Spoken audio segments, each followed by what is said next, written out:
Glory fans finally celebrate a long-awaited win on the road, and the Glory Girls fall again, this time to Canberra. Welcome to the Far Post Perth, powered by ID Athletic. Download the latest football catalogue at idathletic.com. And a big thanks once again to Dino Djurbic and the team at Trio Homes. If you're looking to build, redesign or renovate, triohomes.com.au. Blayne Treadgold is my name, going around the table as usual.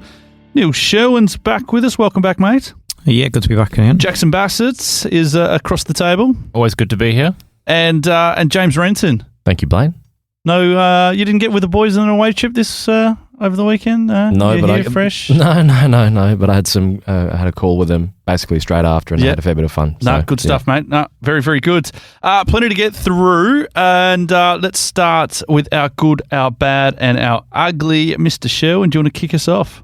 I think it'll be fairly unanimous that Glory had a win. Yeah, can delve a little bit more into it later on, but just the character, and you could see what it meant to the players after the game. For me, was probably the thing that stood out most. You could see in the last few minutes, Scott Wootton put a header out for a throw in and celebrated it like just won the World Cup.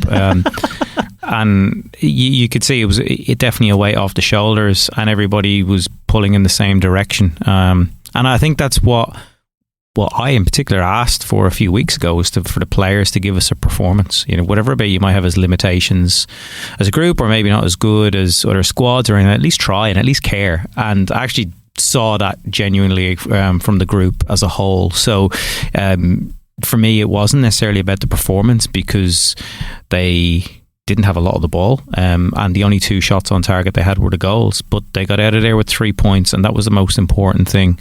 And there was one other thing that I really liked, and I thought Adam Griffiths did a good coaching job overall, but it was pretty clear in the first half that Callum Timmins was not at the races. Some very dodgy passes, a back pass in particular, a quick free kick that should never have happened, and a yellow card on about the 25th minute, and he just subbed them off at half time. And you know, Timmins will have great games and play very, very well, but that clearly wasn't one of them, and he didn't wait until the 70th minute to make a change like that. Half time came, brought in Will Freeney, and just a coach that wasn't afraid to make what could be seen as a tough decision at times, taking off a centre midfielder when the game's so tight. So I think there was a lot of positives to come out of that, and also some of the defensive performances were really good as well. I'm still not fully convinced by the back line when they're made to turn, but I think they were putting bodies on the line, getting blocks in, and as I said, character, resolve, desire, and that's going to stand them in good stead. No, big effort on the weekend to get the win. Jackson, keep us rolling, mate. You would love this one, James. Your old mate, Stan Lazaridis, is my good for this week.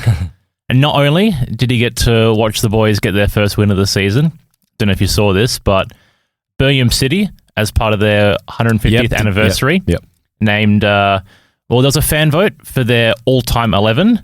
And Stanley, with nearly 60% of votes, got into the left spot side, in their all-time 11.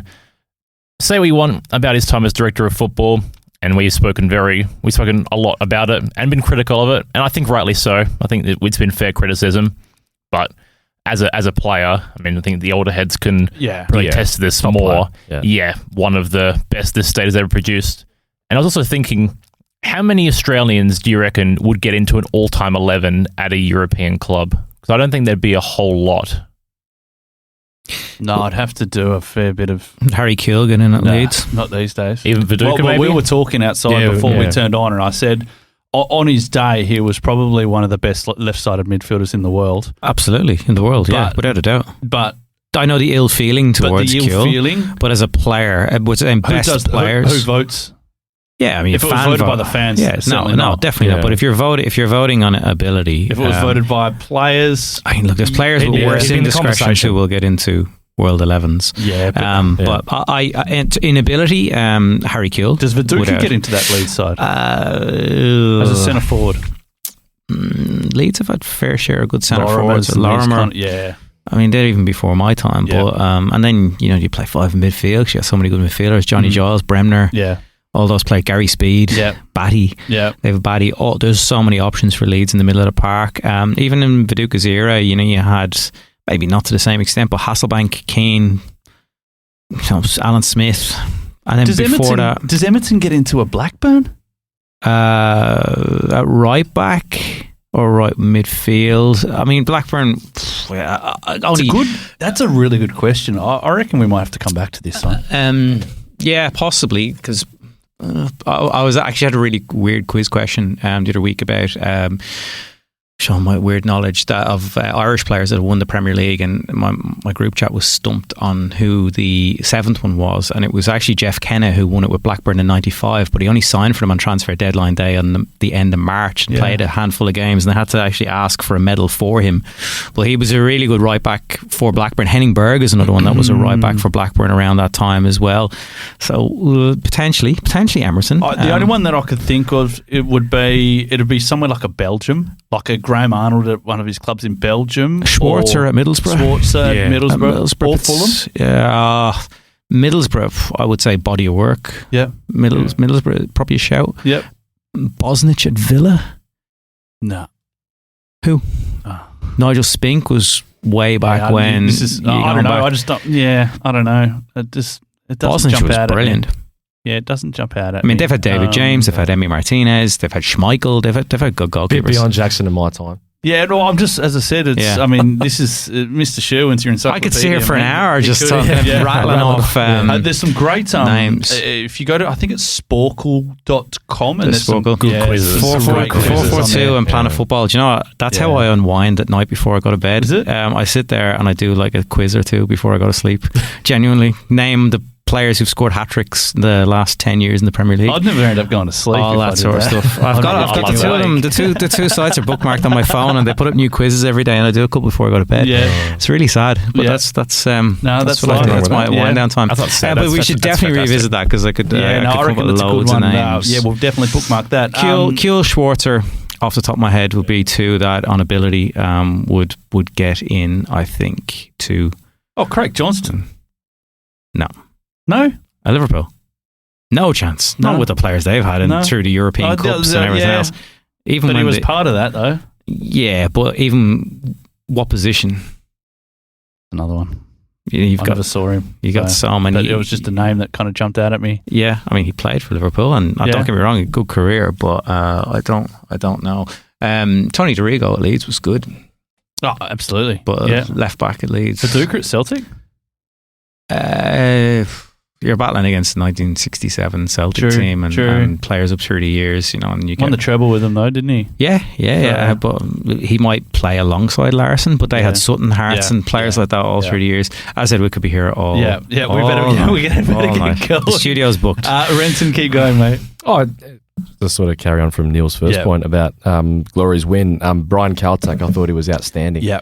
And I think it's important that he gets that praise, because, he copped a fair bit from fans to start this season. And I think he was someone that we expected a fair bit more from. Obviously, his season with the Central Coast last season wasn't too great.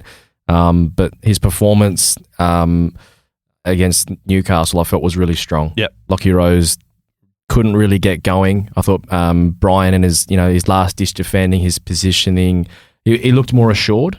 Because I think, the first few games he was kind of a little bit hesitant, especially on the ball or with his defensive actions about should he stay, should he go.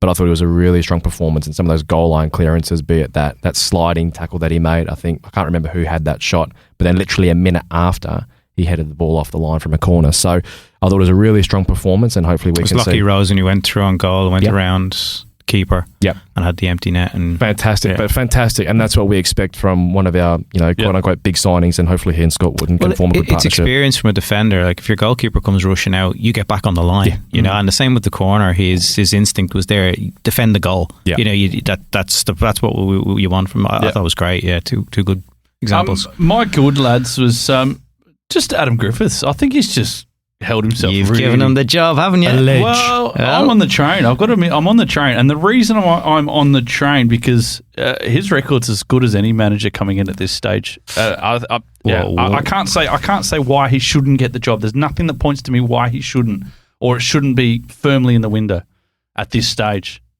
He's not big enough name, and it's his first gig, and they've been burned already by someone who hadn't got experience as a head coach. That would be my challenge. They've just ballsed up a first-time coach. Are we going to do the same again? Maybe that's all they can get, though. Yeah. So I think the way the players, if the players aren't playing for a coach, you'll see it, right? Yeah, and they're bought in. Yeah. Yep. So yeah, I'm as I said, I'm happy with him. I think he's been good. I think he's held himself well. I enjoy his press conferences. I haven't seen anyone really say a bad word about him so far. Very small sample. It's a very small sample size. Don't jinx it on him. There's 3 home games in a row going up. By the third one, it could be toxic. Yeah, well, you never know. Keep us going bad, mate. I'm still thinking about the last thing. Cahill at Everton. Oh, yeah. All right, okay, we can move on now. My bad. I think the league made a big blunder by not having a glory game in and around the Ashes here. Completely agree.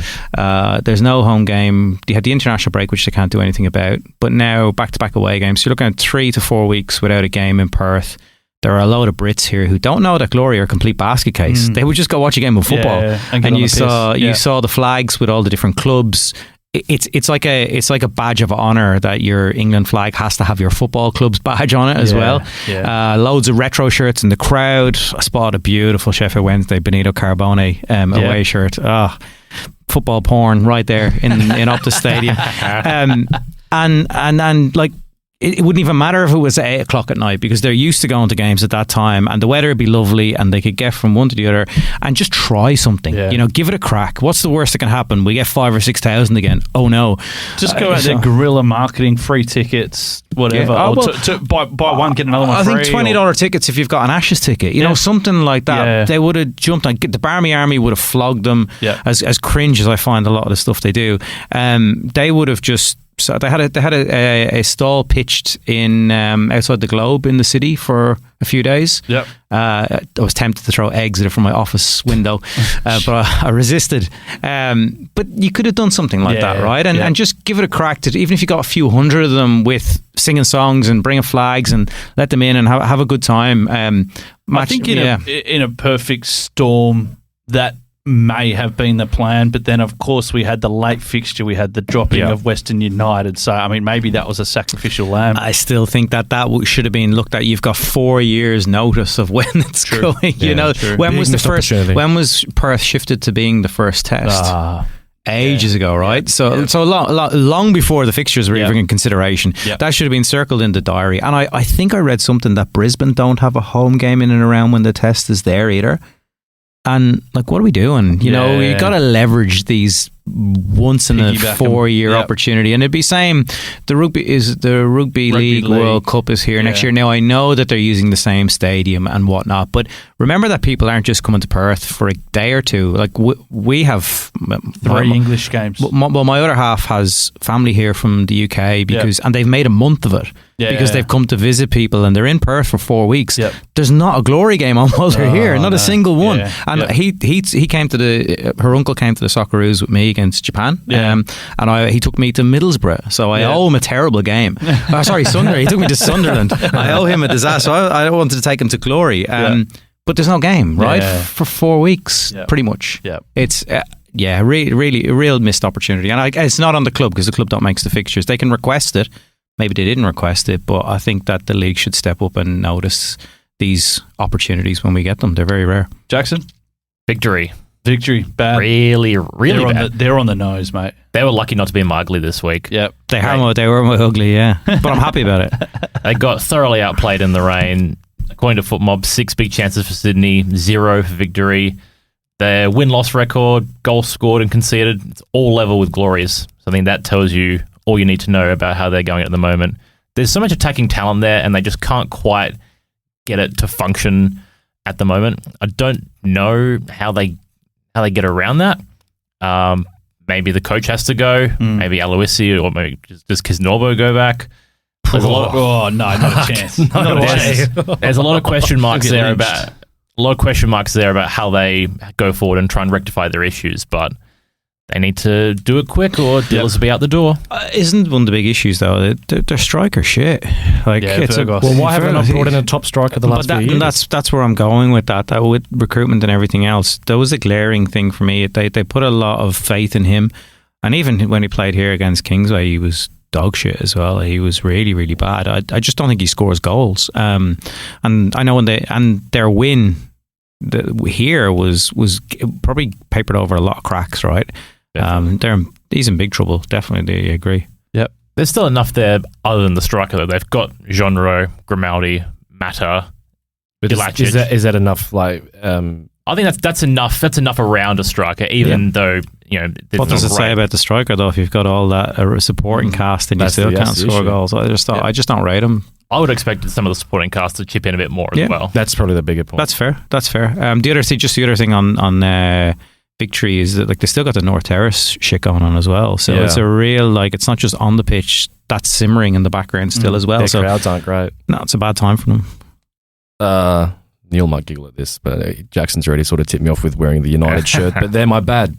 I've not been convinced by Manchester United this season under Ruben Amorim. I've had lots of debates with friends about Amorim in or Amorim out. I had the game on this morning as I was on my way to work, and just you expect from a side that's one of the biggest in England.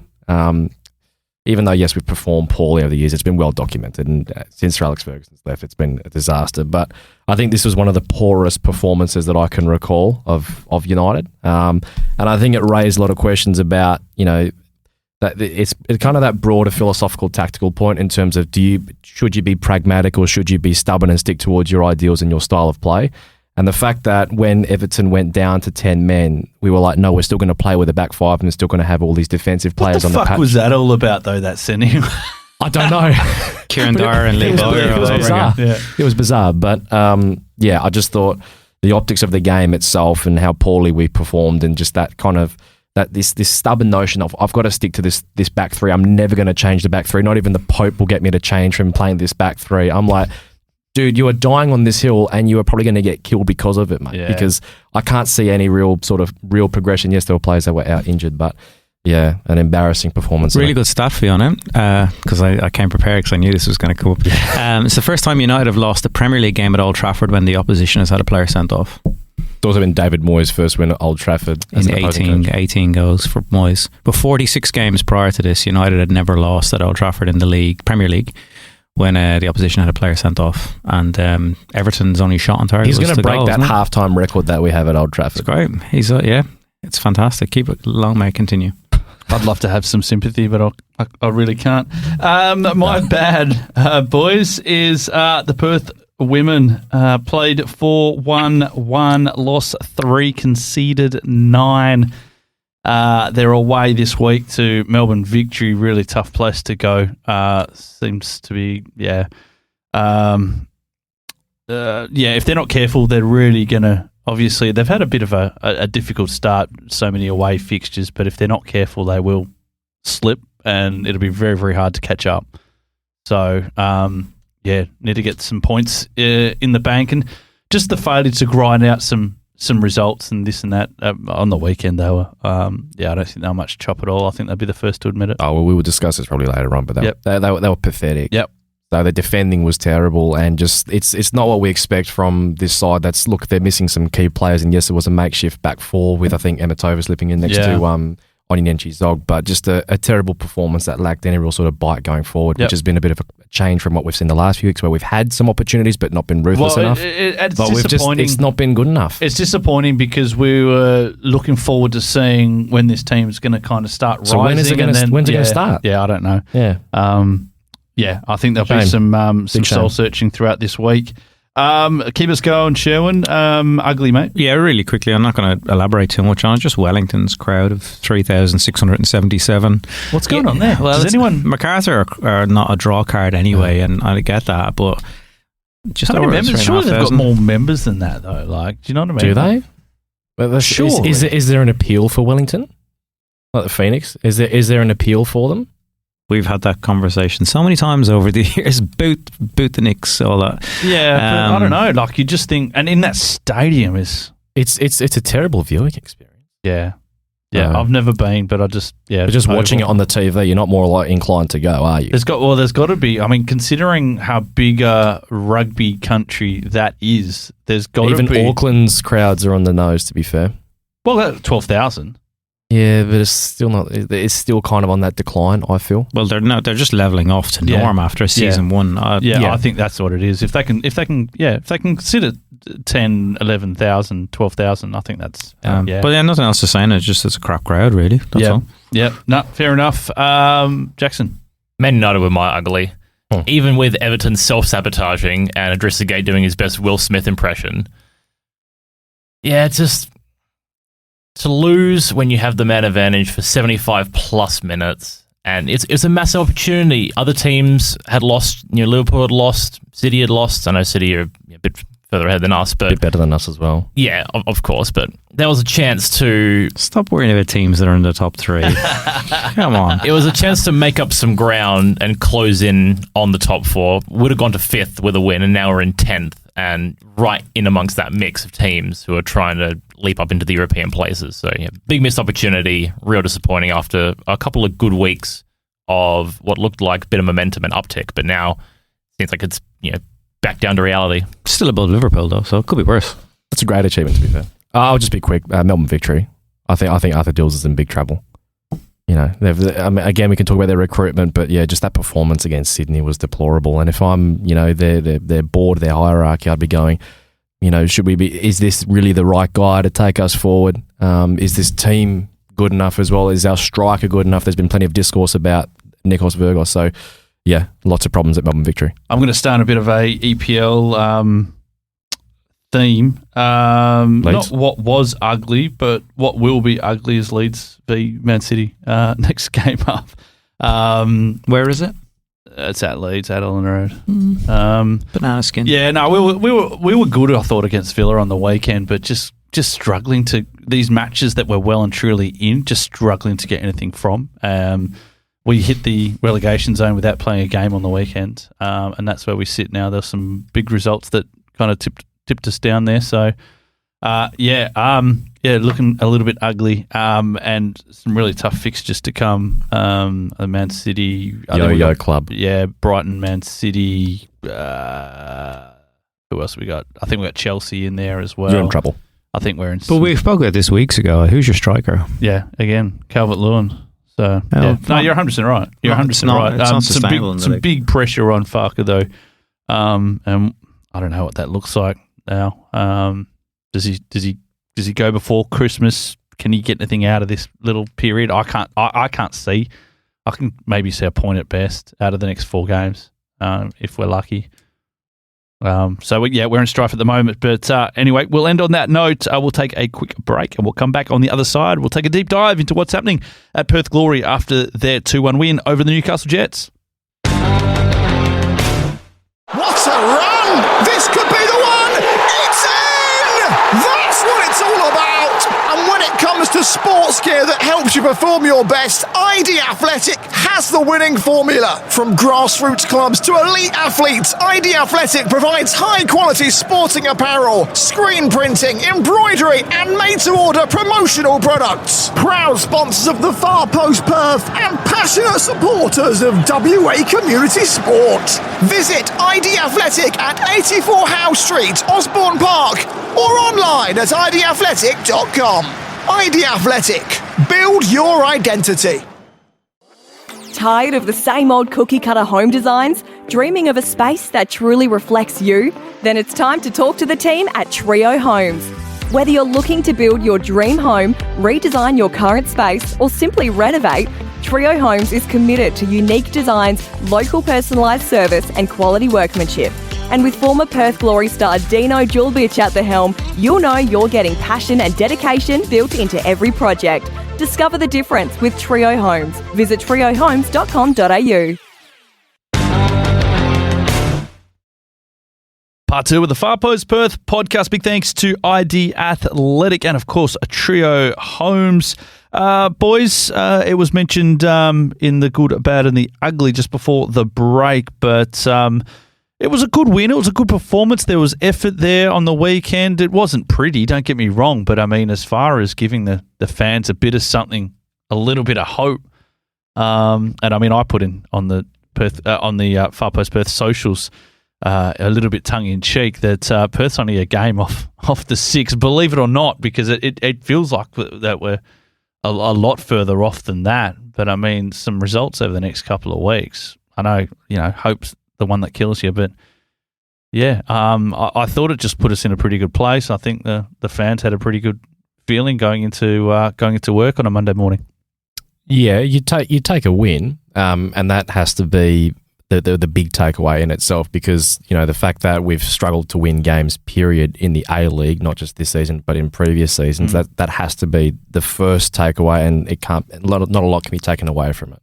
We can be cynical in terms of, well, the problem with Glory over the last few years has been we get a win and then we think, can we build? But how many times has it been that false dawn? Trip over our And I think for me, the problem with this game was people can talk about how it wasn't pretty, but let's dive into that. Yeah. Why was it not pretty? Yep. Well, it was because, as Adam Griffiths sort of mentioned, that, well, we couldn't keep the ball number one and we didn't have a lot of fluency whenever we did attack. Okay, that's number one.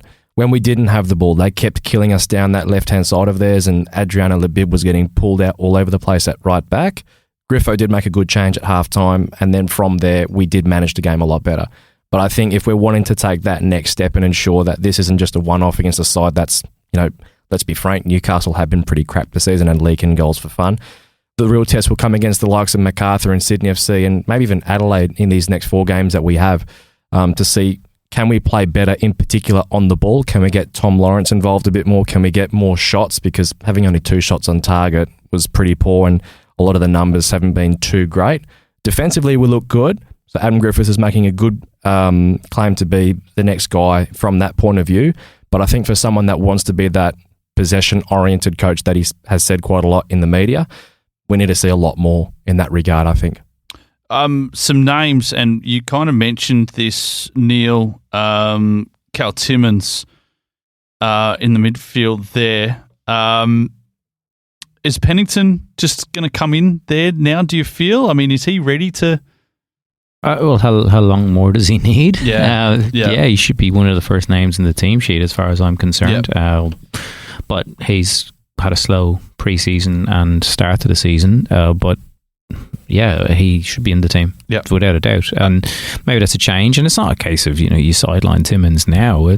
The whole purpose of having a 75-man squad is that if somebody doesn't play well, you just rotate someone in, you want right? that competition. You want that fierce otherwise, competition. if you're just going to pick the same 11 every week, don't have a big squad. Yeah. So if you're going to have all these names and these bodies, get them in there. Why wasn't Riston playing? Do we know? Yeah, I don't. That was a strange one for me. Well, not in the squad, so I assume it must have been injury of some sort. But yeah, if guys aren't performing, then the next man up, right? Yeah. And that's what it should be. I thought, considering he hadn't played for a few weeks, I thought Kucharski's work rate was unbelievable.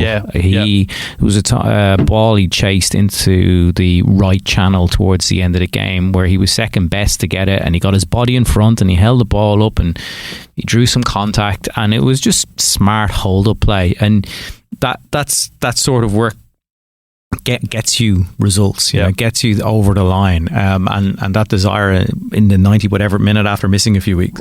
We talked about playing for your coach, and it was interesting. Adam Griffiths mentioning that he's had a long relationship with Jaden Kucharski, and you could see that in efforts like that. Yeah, I just thought that he didn't get a goal, but his general play was very good and his work rate was good, and I thought the players, again, really worked hard. I did laugh at Despotovsky's yellow card.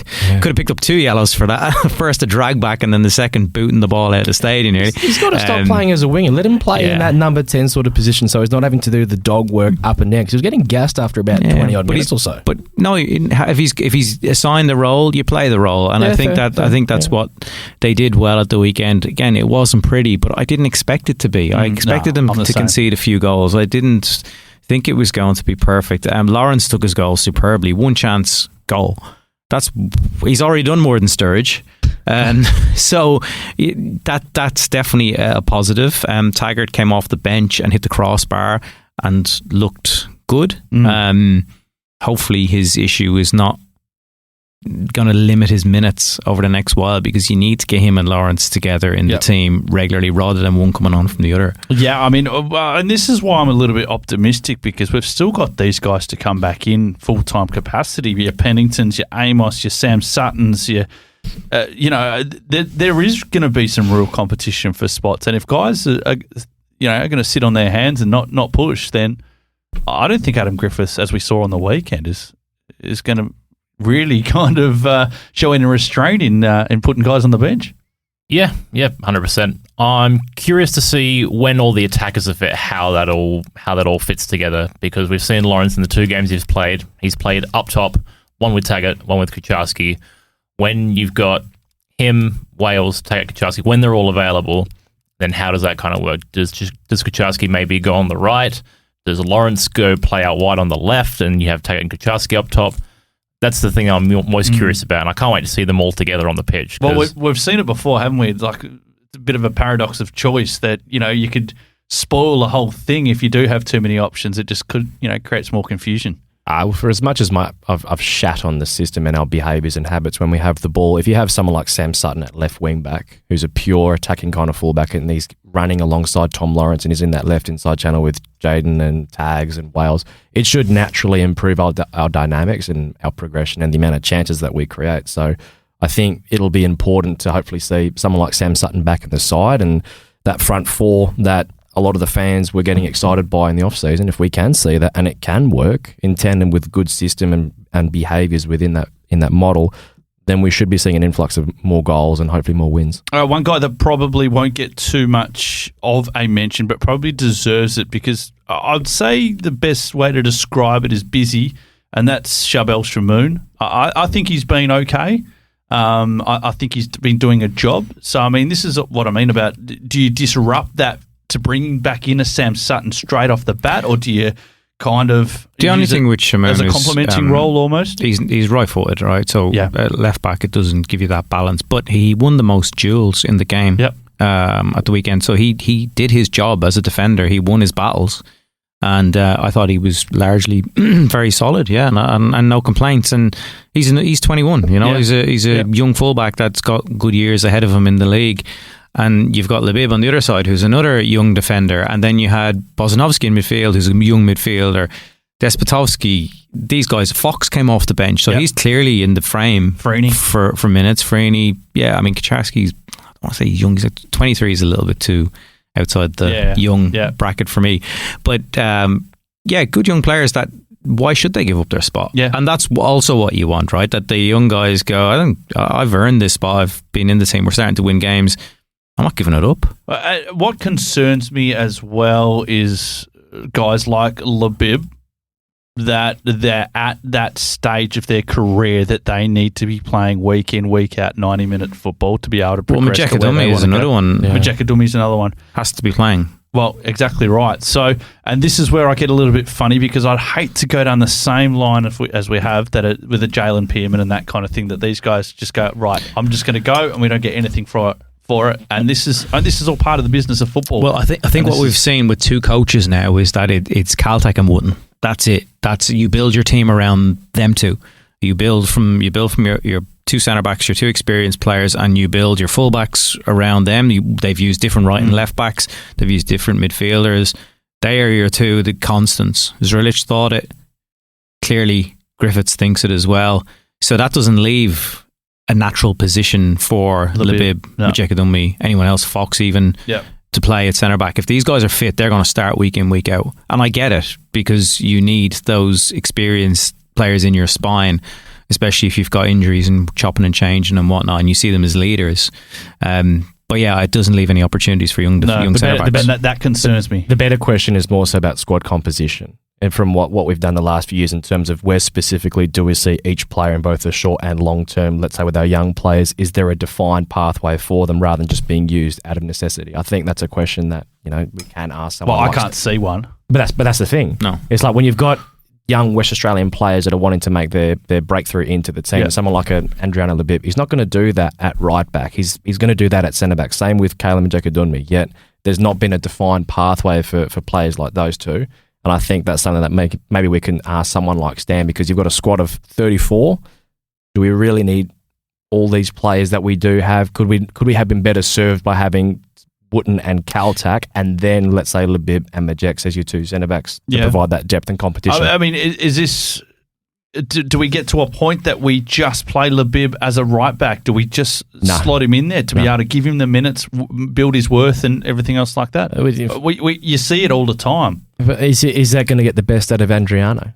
I think we got because even Jalen, he's not really a pure 10, yet we played him as a 10, and because he was the top talent that he was, he performed fantastically well. If it's a choice between playing him and not playing him, I think you do. But what's best for the player's development? Because if you're a club from overseas, what are you going to sign Bib to play at? What position? Well, as I said, you see it all the time. Harry Kill started at left back. He was never as a defensive player. I'm just giving you a prime example. Yeah, that's fair. I just think it comes back to that point of squad composition in a salary cap league. Do you need 34 players on a squad list? No, you don't. I don't even know how they're fitting. Should they the salary don't cap. get someone looking at the books. There'd be people sleeping in the office and.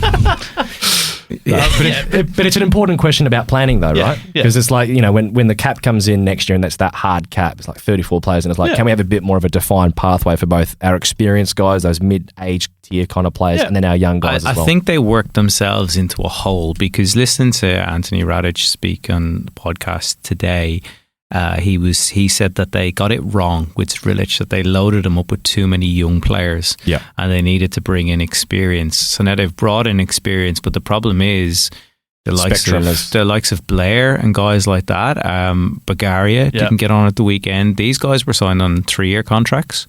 Bagaria, yes, and Blair and 2. Yeah, so they're still contracted, and they're not going to be in high demand.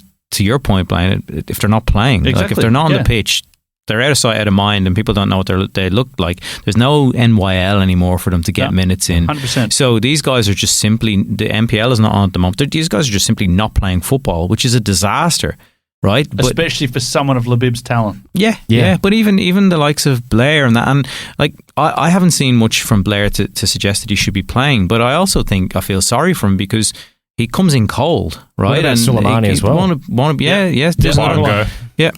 But these guys are not playing, and then all of a sudden you expect them to come off the bench with 15 minutes to go and change a game for you. It's really unfair. Yeah. But there's so many of them sitting around twiddling their thumbs or in suits at a game, signing autographs for kids beforehand, and just there. It's hard to build a rhythm as well.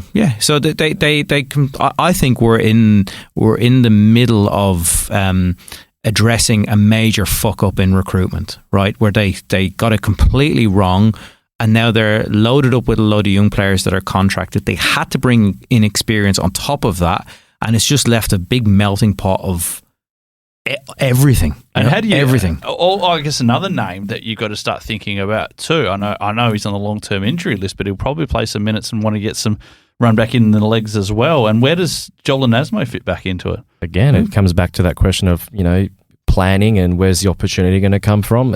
You don't need a squad of 34. No. 23 is perfectly fine. And if you have a player that goes down injured, then you can use someone from your academy and give them an opportunity. James rightly said, like Sam Sutton, get him in the team, we need him in there. But then you rightly said, Shamuna's playing really well. He's playing well. Right, so where does Zach Lisalowski's fit in? There's another one. Right, so because we've established that the centre-backs are the centre-backs. Yeah. You've got those two that are in there. You've got Majekadumi and Labib, who will be, you consider, next cabs off the rank. But then Lisalowski has played very well when he's been in. He's an underage international. Got the World Cup. But this is it's a mess. This is part of, I guess, a mentality in Western Australian football and attitudes towards the Glory about these young players that come through the Perth Glory youth system, get chewed up, spat out with nowhere to go.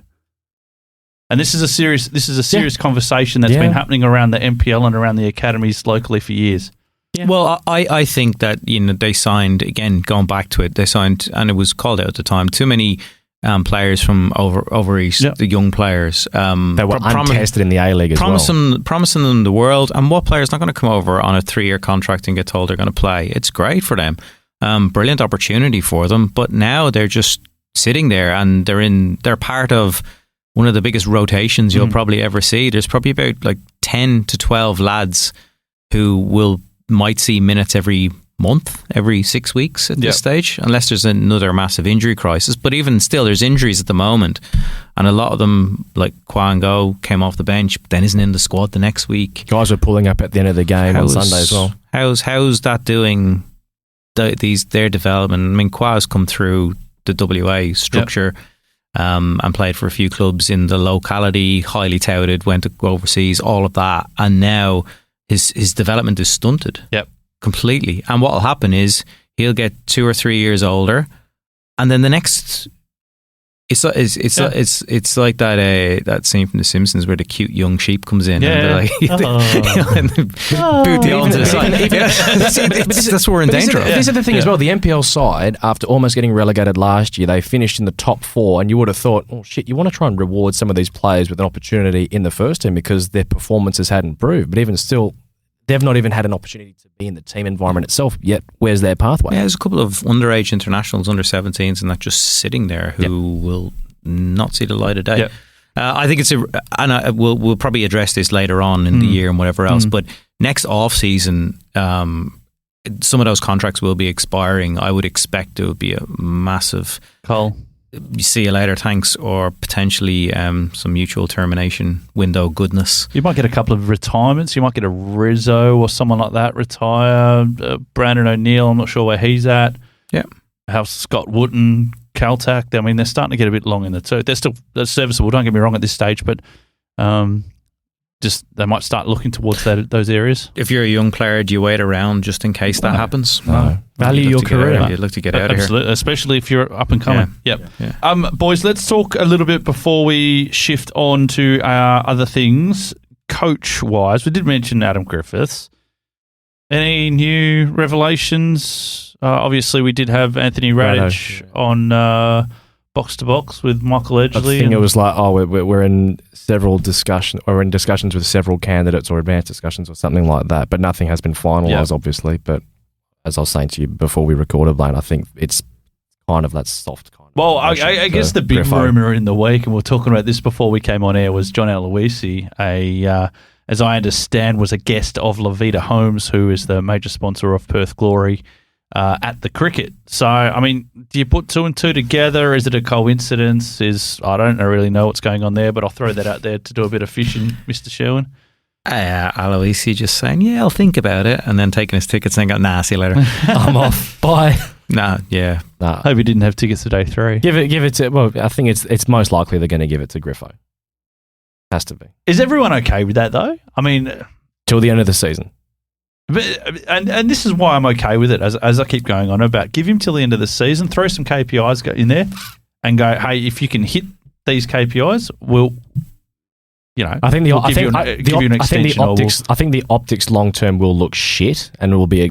I'm sorry again, but it's another indictment on how poorly ran we are. But it's if we can get something out of Griffo, then I guess after years of instability, if Adam Griffiths makes the finals, well, he's got to make it first. If he does, I mean, this is what I'm talking about in terms of setting benchmarks and KPIs, Jackson. Does he? I mean, is that should, for me, considering where we've been the last 3 years, should be an automatic extension. Well, let's just at least for a year. I think it's a foregone conclusion. I'm not even bothered about any outside noise about anyone else. I think it's been set in stone since last week that it's going to be him. And Jackson Bassett's called it. I mean, calling an election. I mean, just give it to him for the rest of the season, then reevaluate come season's end, depending on how things go. Yep, and then. Make a decision, in the off season and plan accordingly. Actually plan, please. Yeah. Just get through the year and then go straight into long term thinking. What's best for the club in the long term, and what's going to get us back to the level that we all want to be at. All right. Just quickly, we had a similar conversation last week. I haven't seen anything in the last week. It's been a month now, 4 weeks since it happened, and I've seen nothing to suggest that anyone else. No. There was talk of a couple of local candidates, but is that where we're at now? That the worldwide search is complete, navigated the globe, and it's potentially one or two unemployed people in WA or Adam Griffiths. So if that's what it comes down to. Griffiths is in the box seat as far as I'm concerned, and nothing in the last week has changed to suggest otherwise. Boys, very, very quickly to move on from Perth Glory, other results across the weekend. Adelaide, a 4-1 over Melbourne City. Great result there. Dylan Perez, red card, no red card? No red card. Yeah, I think you play into the referee's hands. But I can see how it was given. You kick out. I don't know the violent conduct has a meaning of intent, but and forceful intent, I think, is the wording.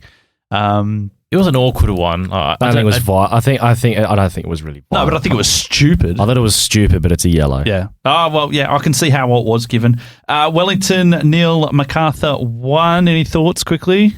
Glad MacArthur won, because if they'd lost, then they would have been red hot for us. So I'm kind of glad. Well, they've got not a Champions League game, what do they call it now? The ACL2 game tonight or tomorrow, maybe. So Thursday. Thursday, I think. It possibly is Thursday. Western Sydney 3. Sorry. They won, did they? Yeah, they won 3-2. Yeah, they won 3-2. I did have that correct. I was thinking, we might they needed it. Yeah, they absolutely did. They did. Over the Mariners. Stay of execution, maybe. Yep. Probably. But, yeah, they badly needed it because another team with dwindling crowds. Yeah. The RBB didn't look too good. No. They're in all sorts, I think, at the moment. Sydney FC 3 over Melbourne Victory. What could have been Joe Lolly in a Perth Glory shirt, huh? Ooh. He looks tasty again. Yeah. Very good. And Sydney, we spoke about Victory already, but I think some credit to Sydney for what they've done so far this year. They've looked better than I expected them to. They look red hot. Yeah. Interesting. We'll talk about the next fixtures to come, but Melbourne Victory take on Brisbane at the moment, who went toe-to-toe with Auckland. 1-1. Great result for Brisbane. Grubs. Great result for them. It is a good result for them. Great free kick by Lockie Brook as well. Yep. Absolute belter. Yep. And finally, of course, Newcastle went down 2-1 to Perth. Just on Newcastle, really quickly. Yep. Massive fall off from the talk of them in pre-season, and they had a great pre-season with winning the Australian Cup and everything else that comes with it. But they're now bottom. Milligan's honeymoon period is very much over. His press conference was interesting. It was great. I liked it. I liked calling it out. I thought it was a penalty. It was a handball. Yep. You put your arms up. I've got to admit, I'm with a lot of penalty coaches and everything else. I've got no idea about the handball rule anymore. Well, if your hands are hanging out behind your head and you handle the ball, penalty. You've stopped the header going back across goal. But is it? But I guess where it's being questioned is just the inconsistency in the ruling. A little bit of and common sense. I mean, he had no idea. It came from behind him. He did have an arm up. Do you know what? Common sense. That doesn't matter to me. If you don't know a ball, if the ball is going into the back of the net and you don't know, but it hits your hand. But this is where people will just go, hey, if it touches your hand, I don't care if it's on your body, away from your body. If it touches your hand at any stage, it is. There are certainly arguments to be made, but his hands weren't by his side. No, they weren't. So to me, it's a penalty. But nobody runs around with their hands firmly by their side. I mean, that's ridiculous. Do you jump with both your arms out? Yes, you do. To get your leverage, you do. What's an unnatural position when you're jumping? I had a penalty given against me. Who decides what's a natural and unnatural position? I had a penalty given against me 15 odd years ago. We've got a bloody, here we go. Because I put my hands to stop the ball hitting my face. So, you got an axe to grind. I put my hand up, I stopped the ball. That's the way that interpretation of the rule has not changed. No. Yeah. If your hand is where it's not supposed to be, this is what I'm saying. It shouldn't come down to interpretation. If there's no interpretation. Your hand wasn't where it was meant to be. Your hand, if it doesn't touch your hand, if it touches your hand, it's a handball. Anywhere on the park, done. In the box penalty, done. Boys, with that note, we're going to go to a break. We'll get into the final part after this. What a run! This could be the one! It's in! That's what it's all about! And when it comes to sports gear that helps you perform your best, ID Athletic has the winning formula. From grassroots clubs to elite athletes, ID Athletic provides high-quality sporting apparel, screen printing, embroidery, and made-to-order promotional products. Proud sponsors of the Far Post Perth and passionate supporters of WA community sport. Visit ID Athletic at 84 Howe Street, Osborne Park, or online at idathletic.com. ID Athletic. Build your identity. Tired of the same old cookie cutter home designs? Dreaming of a space that truly reflects you? Then it's time to talk to the team at Trio Homes. Whether you're looking to build your dream home, redesign your current space, or simply renovate, Trio Homes is committed to unique designs, local personalised service and quality workmanship.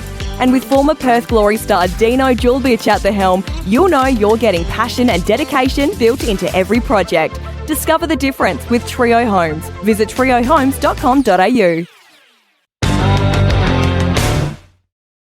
For a part of the Far Post Perth podcast, big thanks once again to ID Athletic and Trio Homes. A few other things going on, lads, before we have a look at the next round of A-League Men's Football Australian Championships semi-final, Marconi v Moreton Bay.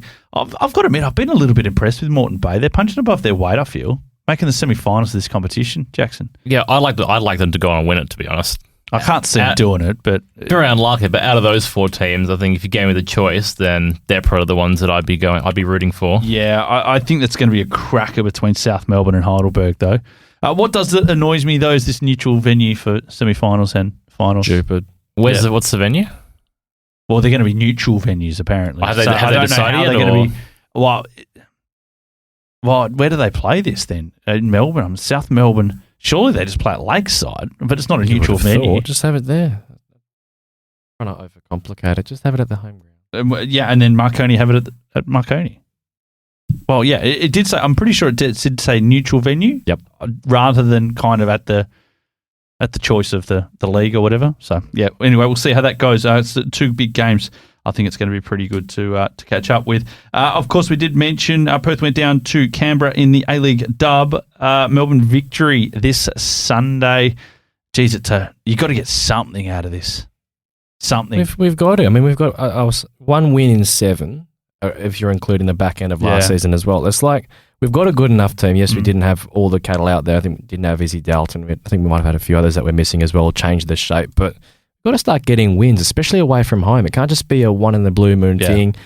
Got to start picking up points. This team, I think it has enough quality to try and sneak into the finals, but we've got to start seeing it from somewhere. I think is it 2 or 3 games we've gone without scoring a goal? 2 now, yeah. Yeah, 2. Yeah. So, yeah. And leaked in 5, so big concerns. Fair bit of work to do. 9 conceded, yeah. Right, let's have a bit of a look at the next round of A-League Men's Friday night. Brisbane Roar v Melbourne Victory. Is this the knife in the back of Arthur Dillis? Yes. Yeah, I think Brisbane could win this. Yeah, I'd like to see them win it to see what it creates. Yeah. Chaos. Based on current form, they'll take a glorious train wreck. Yeah, Brisbane. Yeah. 1 or 2-0. 1 or 2-0. Interesting. We'll see how that one goes. Wellington v Adelaide.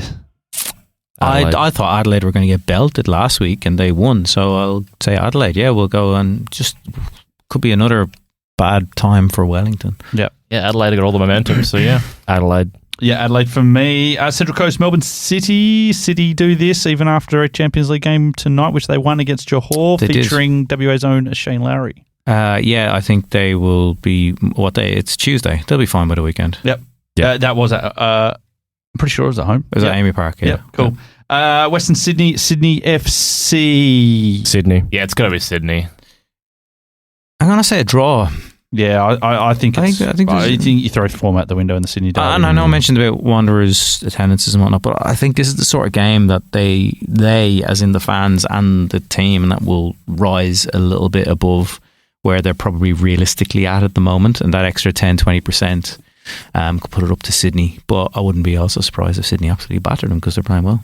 Auckland, Newcastle on the Sunday. Auckland do it easily for me. Auckland, they should do. Auckland? At Auckland. Yeah. Yep. And finally, last game of the round. A bit of an odd kickoff time, midday by my calculations. Macarthur hosting Perth. Glory to win 1-0. It's like when for the last 2 years, the Eagles games have been at 10 a.m. on a Sunday. Proper graveyard slog. And you're just not prime time. You're just not a prime time team at the moment. No. So I think it'll be a draw, and Glory will be very happy to come home with 4 points. Yep. And then Adam Griffiths gets appointed just in time for the run of 3 home games. Yeah, I can see Perth getting a point out of this. Get a draw. Win. On the plane. Griffiths announced. What'll be interesting, and it was kind of mentioned a little bit, will be the players backing up that aren't used to this travel. Yeah. Coming home, going again. Yeah. So just a little bit of a watch as far as tired legs go. Yeah, but then again, good thing they've got 50 players they can rotate in. That would be fresh. Plenty of youngsters. I'm not getting my hopes up, and I wasn't convinced enough by the performance overall to go into this with any confidence. It'll just be vibes. I think they can pull something. But wouldn't it be nice to to go into a home game with a We bloody need it. with a win? Be nice. I would love nothing more, but I just can't see it happening. It's not just one home game as well, and we mentioned previously about how it's a bit of a hard sell to get people to come 3 weeks in a row. I mean, a win against Newcastle would be quickly forgotten if they lose badly. Yeah. So a draw would be reasonable. Come home with a good news story of 4 points. No, good stuff. Burning questions to wrap up. If we win, does Griffo get officially appointed? I've got nothing. I got nothing for burning question this week. Sorry. How bad is Adam Tiger Teal problem? Good one. Yeah. Good one. Is he going to be all right? Mine is with the Sydney Derby and Brisbane hosting Melbourne Victory. Could we see 4, even 5 if you want to throw Chief Italiano into the mix? Clubs without a permanent head coach by this time next week. Merry-go-round. They all switch clubs. It will be. The dominoes are falling. Like the ultimate NBA trade in the A-League. Yes. Yeah. No, good stuff. A big thank you to ID Athletic. Big thank you to Trio Homes. Big thank you to you, Mr. Sherwin, Mr. Bassett, and Mr. Renton. Don't forget, you can grab the podcast right now on Spotify, on Apple Music, and also YouTube Music. Big thanks for all of your support, and we'll catch you this time next Tuesday for more on the Far Post Perth podcast.